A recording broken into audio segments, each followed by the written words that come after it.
انسان کہتے ہیں اسے خطا کا پتلا کہا گیا ہے۔ کائنات کے اندر جتنے بھی مجرم ہیں، خطا کار ہیں، گناہ گار ہیں، ان میں سے بھی کوئی بہترین ہو سکتا ہے۔ تو اس ٹاپک پہ، اس موضوع پہ پہلے تقریباً 2 سے 3 مرتبہ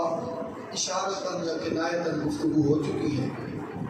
لیکن آج کا صراحتاً یہ موضوع ہے کہ بہترین خطا کار کون ہے۔ وہ خطا کار بہترین ہے جو ایک مرتبہ اگر غلطی کر لیتا ہے تو پھر اس پہ اڑا نہیں رہتا، اس پہ ڈٹا نہیں رہتا، بلکہ خدا کے حضور حاضر ہو کر اس غلطی پر ندامت حاصل کر کے، اس غلطی پر شرمندہ ہو کر، شرمسار ہو کر اپنے رب کے حضور اس کی گئی غلطی کی جو بندہ مغفرت طلب کرتا ہے، گناہ گاروں، خطا کاروں میں سے اسے بہترین خطا کار کا درجہ دیا۔ خطا کار ہے انسان، خطا کر بیٹھا ہے تو پھر اس خطا پہ ڈٹا نہیں رہا ہے، اگر اس پہ توبہ کر لی ہے اور توبۃ نصوحا،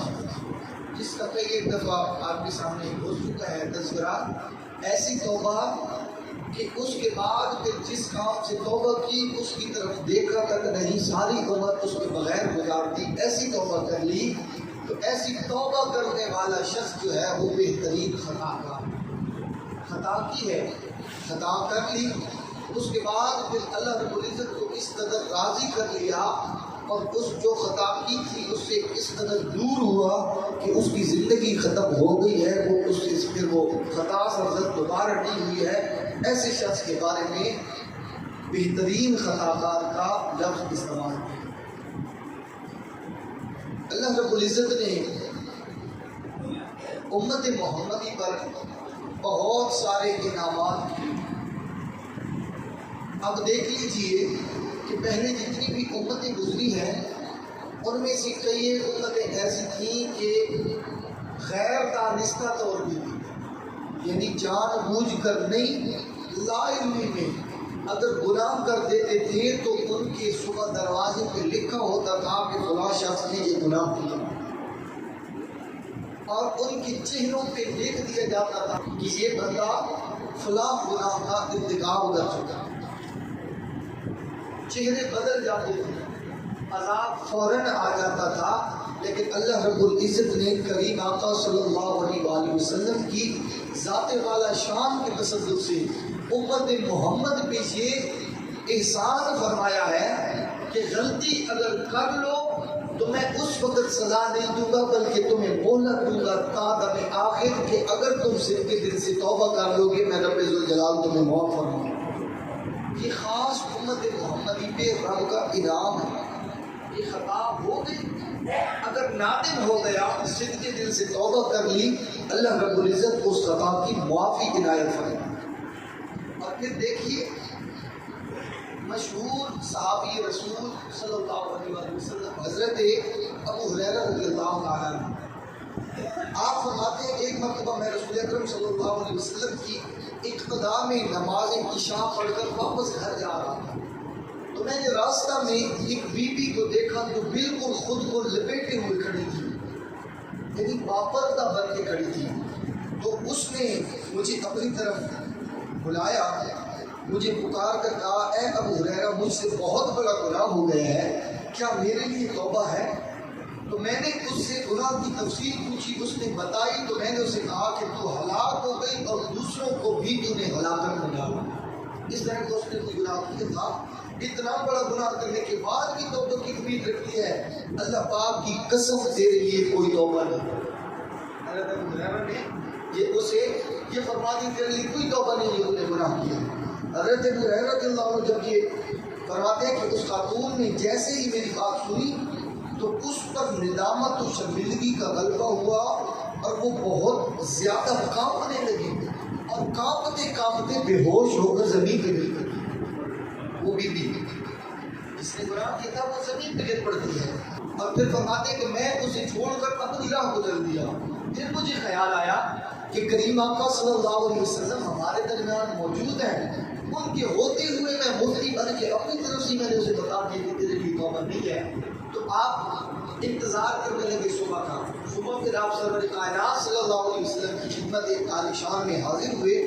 تو آپ نے سارا ماجرا سنایا کہ میں نے رات بیوی کو اس طرح کہا۔ کریم آقا صلی اللہ علیہ وسلم نے جب بات سنی نا حضرت ابو ہریرہ کی، تو آپ فرمانے لگے انا للہ و انا الیہ راجعون۔ کریم آقا فرمانے لگے اور مزید فرمایا اے ابو ہریرہ تو خود بھی ہلاک ہوا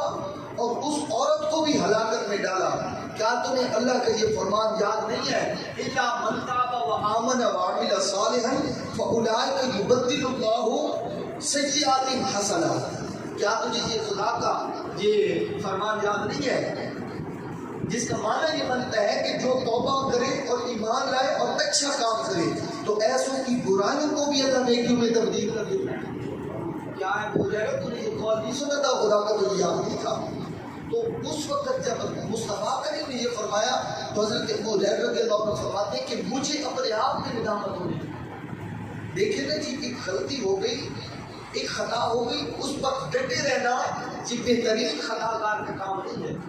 بلکہ یہ اسے اپنی زبان میں کہتے ہیں کہ چوری تجھے سینہ ضرور۔ تو پھر خدا کے معاملات میں اللہ یعذ باللہ یہ تو بہت غلط بات ہے۔ تو حضرت ابو ہریرہ رضی اللہ عنہ فرماتے ہیں کہ میں خوف زدہ ہو گیا کہ میں نے اسے غلط بات بتا دی، میں نے اسے مسئلہ غلط بتا دیا، میں نے اسے جو اس نے پوچھا اس کے جو اصل تھی وہ اسے نہیں بتائی اور میں نے اسے غلط بتا کر خود غلطی کا مرتکب ہو گیا۔ تو حضرت ابو ہریرہ رضی اللہ عنہ کی دیکھیے شان اور خدا کا خوف دیکھیے، صحابہ کی زندگی دیکھیے، صحابہ کے ادوار دیکھیے، صحابہ کے طور طریقے دیکھیے۔ حضرت ابو ہریرہ رضی اللہ عنہ نے جب یہ آیت کریمہ اور پیارے آقا صلی اللہ علیہ وسلم کا فرمان سنا تو آپ کو احساس ہوا کہ میں نے غلط مسئلہ بتا دیا۔ آپ پر یہ احساس اتنا غالب آیا کہ آپ مدینہ منورہ کی گلیوں میں آواز لگانے لگے، نکل پڑے، آواز لگانے لگے مدینہ کی گلیوں میں کہ ایک عورت نے رات مجھ سے مسئلہ پوچھا تھا، کوئی بتا سکتا ہے کہ وہ عورت کون ہے؟ پوچھنے لگے کہ میں غلطی کر بیٹھا ہوں، وہ عورت کون ہے؟ کوئی بتا سکتا ہے مجھ سے جس نے رات مجھے؟ اور آپ سارا دن اسی طرح مدینہ کی گلیوں میں صدائیں لگاتے رہے، سارا دن گلی میں نکل کر آپ صدائیں لگاتے رہے، یہاں تک کہ جب رات ہوئی تو وہ عورت آپ فرماتے ہیں کہ یہاں تک کہ جب رات ہوئی تو وہ عورت مجھے کل والی جگہ پر ہی کھڑی ملی، جہاں رات کو ملی تھی نا، پوچھا تھا اس نے، اسی جگہ پہ کھڑی ملی۔ میں نے اسے آقا علیہ السلام کو فرمانے علی صاحب سنایا اور بتایا کہ بے شک تمہارے لیے توبہ ہے، یعنی اللہ پاک بڑا غفار ہے، تم توبہ کرو اللہ پاک قبول فرمائے۔ یہ سنتے ہی خاتون خوش ہو گئی اور مارے خوشی کے اس نے کہا، خوش ہوئی اور خوشی کے مارے اس نے یہ کہا کہ میرا ایک باغ ہے، میں اپنے گناہوں کے کفارہ میں وہ سارے کا سارا باغ راہ خدا میں صدقہ کروں۔ دیکھیے نا جی، یہ ہے بہترین خطا کار، یہ ہے بہترین خطا کار کہ خطا کی اس وقت تک پھر چین نہیں آیا جب تک اس خطا کا ازالہ نہیں ہوا، جب تک اس خطا کی توبہ نہیں کی، جب تک اللہ کو منایا نہیں ہے کہ میرے اللہ غلطی ہو گئی ہے، اب کوئی طریقہ تو ہوگا معافی کا، اب کوئی طریقہ تو ہوگا۔ تو اس یہ کتاب التوابین کے اندر یہ ساری چیز موجود ہے۔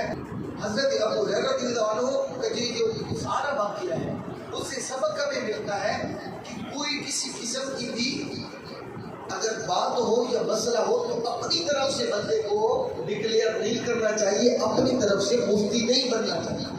جس بات تک رسائی نہ ہو، جس بات کا علم نہ ہو، جس بات کی معلومات نہ ہو تو اس وقت تک نہیں بولنا چاہیے جب تک کماحقو اس پہ دسترس حاصل نہ ہو۔ اور پھر دیکھیں کہ اللہ پاک نے انسان سے بہت زیادہ کرم نوازی۔ حضرت عبداللہ بن عبیر رحمۃ اللہ علیہ سے روایت ہے، فرماتے ہیں کہ اللہ پاک کے نبی اور ہم سب انسانوں کے والد محترم جناب حضرت آدم علیہ نبی جناب علیہ السلام، آپ نے اللہ پاک کی بارگاہ میں عرض کیا، اے میرے رب کریم، تو نے شیطان کو میرا دشمن بنایا ہے لیکن میری اولاد اس کا مقابلہ کرنے کی طاقت نہیں رکھتی، میری اولاد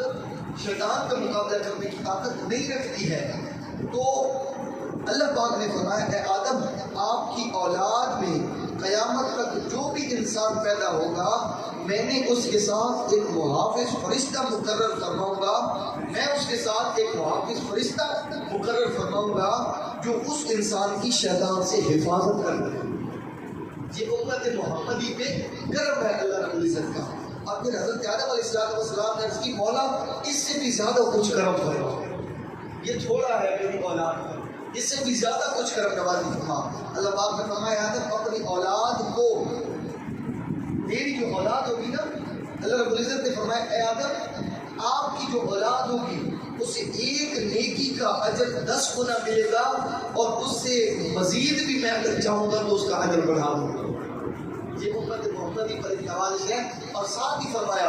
اگر وہ گناہ کرے گا تو وہ گناہ صرف اس کا ایک ہی ہے، نیکی ایک کرے گا 10 گنا بڑھا دوں گا، اور اس سے زیادہ بھی اگر چاہوں گا تو بڑھا دوں گا، لیکن گناہ ایک کرے گا تو اس کا ایک ہی گناہ ہوگا۔ یہ کرم نوازی ہوئی پھر اولاد آدم پر۔ تو اس کو سن کر نا حضرت آدم علیہ السلام نے عرض کی مولا اس سے بھی بڑھ کر مزید کرم فرما، یہ بھی تھوڑا ہے اور کرم فرما میری اولاد پر۔ تو آپ علیہ السلام کے غلاموں سنو، بہترین خطا کار کون، یہ موضوع ہے۔ سنو اللہ رب العزت نے فرمایا، اللہ رب العزت نے فرمایا اے آدم پھر سن، جب تک روح انسان کے بدن میں رہے گی، جب تک وہ توبہ کرتا رہے گا میں اللہ اس کی توبہ کو قبول کرتا رہے گا۔ دیکھیے کتنی بڑی نوازش ہے، جتنا بڑا بھی گناہ گار ہو جب تک صدق کے دل سے توبہ کرتا رہے گا میرا رب فرماتا ہے میں اس کی توبہ قبول کروں۔ اور یہ ایک اور بات بھی ہے، یہ ایک مکالمہ بھی ہے۔ شیطان کو جب اللہ رب العزت نے نا جنت سے خارج کیا تھا نا، فخر منہا فإنک رجیم، نکل جا یہاں سے تو رجیم ہے، تو اس وقت شیطان نے واپسی اللہ رب العزت کو ایک چیلنج کیا تھا کہ اے اللہ تو نے مجھے ذلیل کر کے نکالا ہے نا، تو میرا یہ چیلنج ہے قیامت کی صبح تک میں تیرے بندوں کو گمراہ کرتا رہوں۔ یہ شیطان کا چیلنج تھا۔ تو پھر رب کے سامنے گفتگو ہو رہی تھی، رب ذوالجلال نے بھی پھر جو جواب دیا نا امت محمدی پر ایک اور نوازش فرما دی۔ اللہ رب العزت نے فرمایا شیطان کو کہتا ہے کہ جس وقت تک انسان کی روح بدن میں رہے گی میں اسے خراب کرتا رہوں گا، میں اسے گمراہ کرتا رہوں گا، تو جا میں رب ہو کر، تو شیطان ہے یہ چیلنج کرتا ہے، جا میں رب ہو کر یہ اعلان کرتا ہوں جب تک میرا جو بندہ بھی مجھ سے توبہ کرتا رہے گا میں اسے معافی عطا کرتا ہوں۔ دیکھیں نا کتنا بڑا انعام ہے امت مسلمان، گناہ کر دیا، صدق کے دل سے توبہ کر لی، اپنے آپ کو نادم قرار دیا، میرے اللہ میں کچھ نہیں ہوں، تو ہی سب کچھ ہے، بس غلطی کر بیٹھا ہوں، نہیں کر سکا اپنے آپ پہ کنٹرول نہیں کر سکا، غلطی ہو گئی مجھ سے، گناہ کر بیٹھا ہوں، میرے اللہ تو کمال عظمتوں کا مالک ہے۔ اور یقین جانیے جو بندہ گناہ گار ہو کر پھر راہ ہدایت پہ چلتا ہے، پھر اللہ جس کو تقوی کی نعمت بخشتا ہے، پھر وہ آپ نہیں رہتا، پھر وہ خدا کا دوست بنتا ہے۔ اب دیکھیے تاریخ میں کتنی مثالیں ہیں، پہلے شدید قسم کے گناہ گار ہوا کرتے تھے، لیکن جب اللہ رب العزت نوازشات فرماتا تو وہ امت محمدی کے بزرگ بن جاتے تھے۔ اب دیکھیے حضرت فضیل بن عیاض رحمۃ اللہ علیہ کتنی بڑی ہستی ہیں تاریخ اسلام کی، بزرگان اسلام کی، تو آپ اس ایمان اور اسلام کی اور ہدایت کی دولت سے پہلے آپ بہت بڑے ڈاکو ہوا کرتے تھے۔ حضرت فضیل بن عیاض آپ بہت بڑے ڈاکو ہوا کرتے تھے، اور یہ کوئی کہانی نہیں، یہ حقیقت ہے۔ یہ حقیقت ہے کہ رات کو بچہ نہ سوتا تو مائیں کہا کرتی تھی بیٹا سو جاؤ ورنہ فضیل ڈاکو آ جائے گا۔ اتنے آپ مشہور ڈاکو تھے، جب اللہ نے عظمت و تکریم بخشی تو پھر دیکھیے آج حوالے ہمارے فضیل بن عیاض ہیں۔ یہ ہدایت رب نہیں دینی ہے نا، کیوں؟ وہ بہترین خطا کار تھے، خطا کی اللہ رب العزت کو پھر اس قدر اس انداز سے بنایا کہ رب العزت نے پھر قیامت تک ساری دنیا اس کی جولی میں ڈالا۔ اور پھر دیکھیے ایک بہت ہی عظیم نام حضرت بشر حافظ، حضرت بشر حافظ رحمۃ اللہ تعالی علیہ، آپ توبہ سے پہلے کتنے بڑے شرابی تھے، آپ بہت بڑے شرابی تھے، لیکن بچہ آپ کو شرابی کہتا تھا، آپ کے ملنے کا ایک ہی ٹھکانہ تھا اور وہ تھا شراب خانہ۔ لیکن جب اللہ نے نظر کرم کی، نظر عنایت کی، نظر رحمت کی اور اس کی توبہ کو قبول فرمایا۔ تو آج دیکھیے تصوف کے جو اعلیٰ کردار ہے نا، ان میں ایک نام حضرت بشر حافظ کا کیا۔ تو یہ کیا ہے؟ یہ سارے کا سارا توبہ کرنے کا یہ مقام ہے۔ اور پھر دیکھیے اللہ رب العزت توبہ کرنے والے کو دیر نہیں لگاتا ہے، فوراً اجر و ثواب، اور توبہ کرنے والے کو فوراً دکھاتا ہے کہ دیکھ میری توبہ کرنے کا اجر و ثواب کتنا ہے۔ یہ آخری بات کے سوال فرما رہے ہیں حضرت حبیب اجمی رحمۃ اللہ علیہ، بہت بڑے ولی کامل ہوئے، شہر بصرہ کے رہنے والے تھے۔ توبہ کرنے سے پہلے آپ بہت امیر تھے اور لوگوں کو سود پہ قرضہ دیتے تھے، لوگوں کو سود پہ قرضہ دیا کرتے تھے۔ تو سود پہ قرضہ دیتے، ایک دن آپ کسی سے قرضہ لینے گئے اور آپ کا یہ قانون تھا کہ اگر کسی کو قرضہ دیا اور قرضہ لینے گئے نا تو اس نے نہیں دیا تو اس سے وہ جو ٹائم ضائع ہوتا تھا نا نہ دینے کا، اس ٹائم کا بھی قرضہ الگ لیا کرتا، اس کا بھی سود لیتے تھے۔ یعنی اتنے بڑے سود خور تھے آپ ہدایت سے پہلے۔ تو آپ کسی کے گھر میں گئے تو اس گھر میں جا کے آپ نے اپنا سود مانگا واپس، تو اس نے کہا کہ میرے گھر میں کوئی بھی خاوند نہیں ہے، میں اکیلی بیوی ہوں اور گھر میں کچھ بھی نہیں ہے۔ آج ہمارے پاس بکری تھی، وہ بھی ہم نے ذبح کر دی، گوشت سارا تقسیم کر دیا، ایک اس بکری کا نا جو سر ہے وہ پڑا ہے، وہ لینا ہے تو لے جاؤ۔ انہوں نے وہ بھی نہ چھوڑا، اس وقت وہ بھی لے کر گھر آئے۔ تو پھر اپنی گھر والے کو کہا کہ یہ بناؤ۔ جب گھر والی نے بنایا، سارا سسٹم کلیئر ہوا، جب کھانے بیٹھے تو جب دیکھا نا اٹھا کے وہ جو ہانڈی تھی اس کے اوپر والا جو کور تھا اس میں اٹھا کے دیکھو تو ساری کی ساری ہانڈی میں خون بنا ہوا تھا، اس میں کچھ بھی نہیں تھا، اس میں خون بنا پڑا تھا۔ اور پھر حضرت حبیب اجمی رحمۃ اللہ علیہ آپ گھر سے باہر نکلے، گلی سے گزر رہے تھے کہ وہاں کھیلتے ہوئے بچے ایک دوسرے سے بولے، کھیلتے ہوئے بچے ایک دوسرے سے بولتے ہیں دور ہو جاؤ، خبیب سود خور آ رہا۔ بچے کھیلتے ہوئے کہتے ہیں، یہ دلوں پہ اس قدر اثر کرنے والی بات ہے نا کہ جو اہل دل ہوگا وہ اس بات سے بہت کچھ لے لے گے۔ بچے کھیل رہے تھے، جب خبیب کو آتے دیکھا تو کہا سائڈ پہ ہو جاؤ، خبیب سود خور آ رہا۔ اور یہ پہلے وہ خون کا روب تھا، خون کا خوف تھا دل پہ کہ ہانڈی بنائی اور خون بنا پڑا تھا، اوپر سے بچوں نے اس قدر بات کی کہ کمال ہو گیا۔ بچوں نے کہا دور ہو جاؤ، خبیب سود خور آ رہا ہے، کہیں ایسا نہ ہو کہ اس کے قدموں کی دھول ہم پر پڑے اور ہم بھی بدبخت ہوں۔ تو یہ دوسری چوٹ تھی حضرت خبیب کے لیے۔ اب تو حضرت خبیب اجمی کا دل بالکل پگھل گیا اور آپ فوراً حضرت امام حسن بصری رحمۃ اللہ علیہ کی خدمت میں حاضر ہوئے اور فوراً گناہوں سے توبہ کر کے،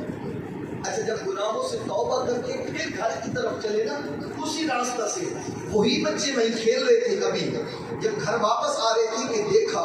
وہی بچے گلی میں کھیل رہے تھے۔ اب ان بچوں نے آپ کو دیکھا تو پھر ایک دوسرے سے بولنے لگے، وہی بچے جو پہلے بولے تھے اب پھر ایک دوسرے سے بولنے لگتے ہیں اور ایک دوسرے سے کہتے ہیں کہ اب حبیب جو ہے نا اب حبیب توبہ کر کے آ رہے ہیں، دور ہو جاؤ، اگر ہمارے قدموں کی دھول ان پر پڑ گئی تو ہم گناہگار ہو جائیں۔ یہ دیکھیے کتنا بڑا اجر ہے توبہ کا۔ کہتے ہیں کہ اب دور ہو جاؤ، یہ نہ ہو کہ ہمارے قدموں کی دھول حبیب پہ پڑ جائے اور حبیب کے ہمارے قدموں کی دھول کے پڑنے سے یہ نہ ہو کہ ہم گناہگار ہو۔ فوراً اللہ رب العزت جو اس کا ہو جاتا ہے تو اللہ پھر اس کا ہو جاتا ہے۔ یہ تاریخ گواہ ہے اور ہر بندہ اس بات کا میرے ساتھ اتفاق کرے گا اس بات پر کہ جو اللہ کا ہو جاتا ہے اللہ پھر اس کا ہو جاتا ہے۔ اللہ رب العزت ہمیں خطاؤں سے بچنے کی توفیق عطا فرمائے اور جو خطائیں ہم کر چکے ہیں تو ان خطاؤں کے معاملہ میں ہمیں بہترین خطا کار ثابت ہونا نصیب ہے۔ یعنی کہ جو خطائیں ہم کر چکے ہیں ان سب خطاؤں کے لیے ہمیں اللہ رب العزت اپنی بارگاہ میں توبہ کرنے کے لیے قبول فرمائے۔